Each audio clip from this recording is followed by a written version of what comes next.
আজ আমি লোটে মাছ পুরোপুরি আলাদা ধরনের রান্না করছি। প্লিজ বন্ধুরা তোমরা পুরো ভিডিওটা দেখবেন, তারপরে আমার লাইক কমেন্ট করবেন। আদা, রসুন, কাঁচা লঙ্কা, পেঁয়াজ ভেজে রেখেছিলাম, পেঁয়াজ ভাজা দিলাম। এটা আমি ভালো করে পিষে নেব। লোটে মাছের মধ্যে দিলাম সর্ষের তেল, দিলাম হলুদ, জিরের গুঁড়ো, স্বাদ মতো লবণ, বাটা মশলা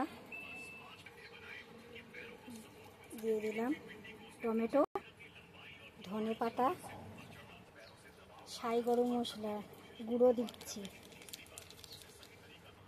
এটাকে ভালো করে মাখবো। দেখুন কত সুন্দর মাখা হয়ে গেল। এটা গ্যাসের মধ্যে দেব। এটা আমি এখন ঢাকা দেব।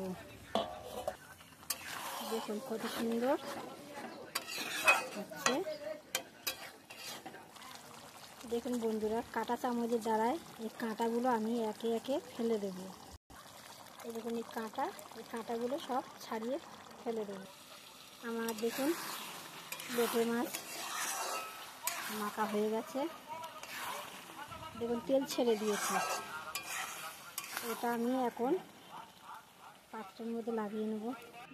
আমার কমপ্লিট হয়ে গেছে। প্লিজ বন্ধুরা তোমরা একটু কমেন্ট করো কেমন আমি রান্নাটা আজকে করলাম। লোটে মাছ পিস একটু সাজিয়েও নিলাম। দেখুন এটা আজকে গরম ভাতে যা লাগবে না।